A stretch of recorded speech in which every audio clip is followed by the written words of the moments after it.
Dan Nabi SAW juga menjelaskan akan terjadi perpecahan di tengah-tengah umat, perselisihan, bergolong-golongan umat Islam ini.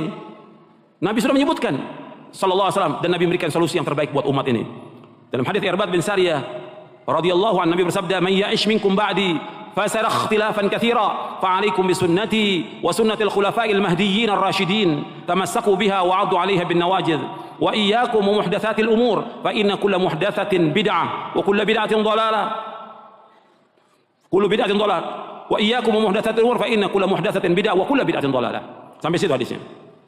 Diriwayatkan oleh Imam Abu Daud, Ahmad, Tirmidzi, Al-Hakim dan yang lainnya, dan sahih riwayat ini. Kata Nabi SAW, barang siapa yang hidup sesudah wafatku, maka dia pasti akan melihat perpecahan yang banyak, perselisihan yang banyak di tengah-tengah umat Islam ini.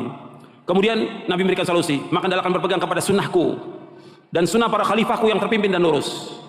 Peganglah erat-erat, gigitlah dengan geram kalian, dan jauhkan diri kalian dari setiap perkara-perkara yang baru, karena setiap perkara yang baru adalah bid'ah dan setiap bid'ah sesat.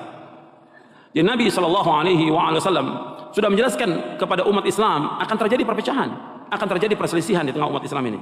Tapi Nabi memberikan solusi yang terbaik kepada umat ini, berpegang kepada Quran, berpegang kepada sunnah, berpegang kepada pemahaman para sahabat. Disuruh Nabi pegang erat-erat, gigit dengan geram kalian, harus berpegang dengan kuat.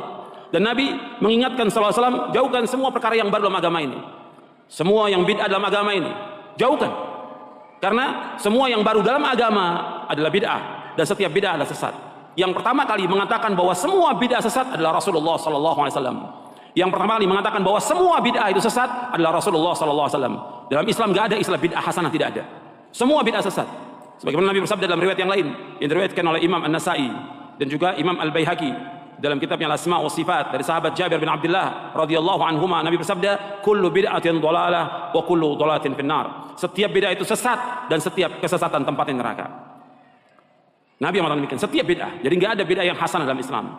Makanya kita bersyukur kepada Allah diberikan hidayah. Kita kembali lagi, kita syukur kepada Allah diberikan hidayah di atas Islam dan sunnah.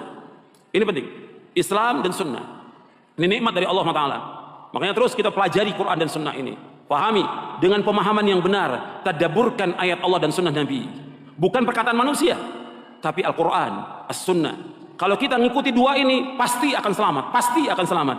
Sebab Nabi bersabda sallallahu alaihi wasallam dalam hadis yang diriwayatkan oleh Imam Malik dalam kitabnya Al-Muwatta dan juga Al-Hakim dalam kitabnya Al-Mustadrak. Kata Nabi SAW, "Taraktu fikum amraini lam tadillu ma tamassaktum bihi ma kitaballahi wa sunnati." Aku tinggalkan kepada kalian dua perkara yang kalian tidak akan sesat selama kalian berpegang dengan dua perkara ini, yaitu Al-Quran dan sunnahku. Kalian tidak akan sesat, kata Nabi SAW, tidak akan sesat selama kalian berpegang kepada Quran dan sunnahku sallallahu alaihi wasallam.